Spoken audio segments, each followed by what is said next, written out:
السلام عليكم ورحمة الله وبركاته.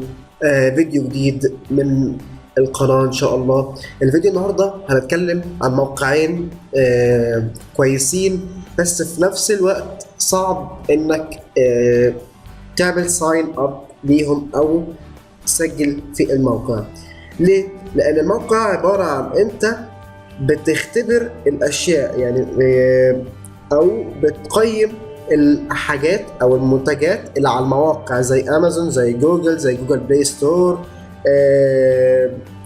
زي المواقع اللي زي كده، زي جير بيست. الموقعين دول واحد اسمه فالديتيلي وواحد اسمه يوزر تيستنج. انت ممكن من خلال الموقع واحد منهم تعمل لك يوميا من 5 ل 20 دولار في اليوم. لو على الاثنين ممكن تتعدى في $50 يوميا. الموقعين مفيش فيهم كده صادقين، بس انك تتخطى الساين اب او التسجيل بتاعهم انت كده بدأت تكسب من الموقع واحد فيهم او الموقعين. طيب تعال ندخل على اول موقع فيهم، فالديتيلي. تمام، اول موقع فالديتيلي اهو، شركة اسمها فالديتيلي من 2011. طيب تعال ندوس على earn money for testing. ماشي، هسيب لكم رابط الموقع في الديسكريبشن. انت بتعمل تيستنج، يعني بتقيم حاجات من شركة جوجل وحاجات من شركة امازون ومايكروسوفت ومن سيلز فورس ومن اول ستيت. دول الشركات اللي مشتركين مع الموقع.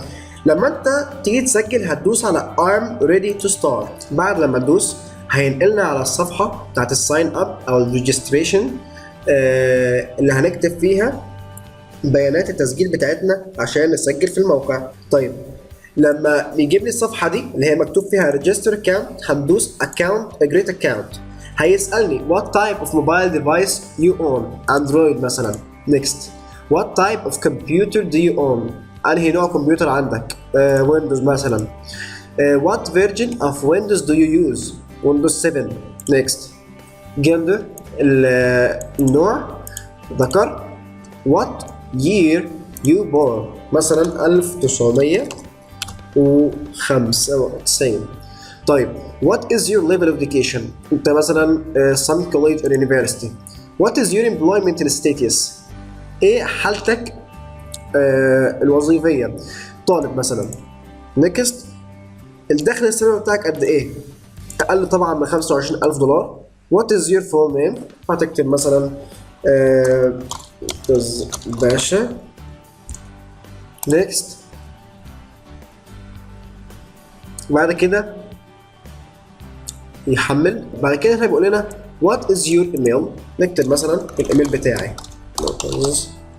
نكتب مثلا example @gmail.com مثلا. ندوس next. what is your PayPal email، example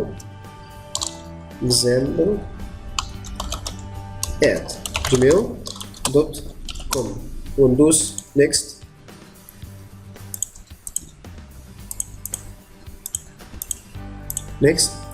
هنختار باسورد مثلا وندوس next. detect my location، العنوان بتاعي.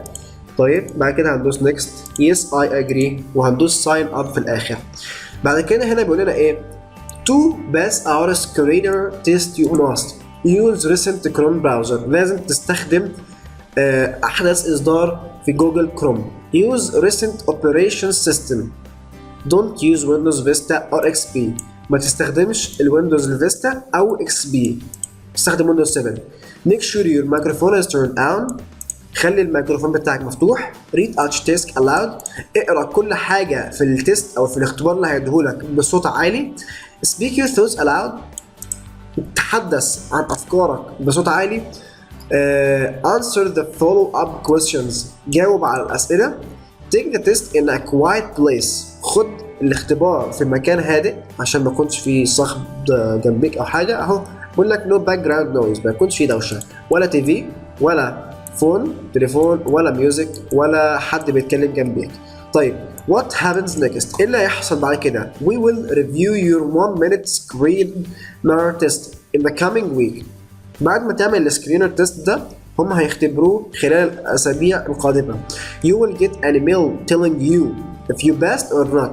هيجيلك ايميل بعد الاسابيع دي يقول لك انت اجتزت الاختبار ولا لا. if you pass، لو انت اجتزت الاختبار we will start emailing you websites to test.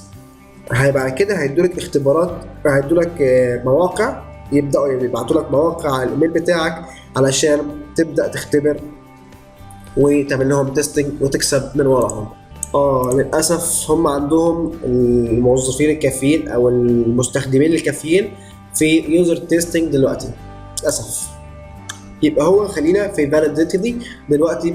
اول موقع احنا شرحناه، للاسف الموقع الثاني يوزر تيستنج مش شغال في العدد الكافي من اليوزرز المستخدمين. ان شاء الله يكون الفيديو عجبكم. ما تنسوش تعملوا سبسكرايب للقناه ولايك لو الفيديو عجبكم، ويا ريت تدعموني بكومنت او اي حاجه. واي حد عنده فكره اقدر اعملها فيديو او اي حاجه، يا ريت تكتبها لي في كومنت، وان شاء الله على قد ما اقدر هعملها. والسلام عليكم ورحمه الله وبركاته.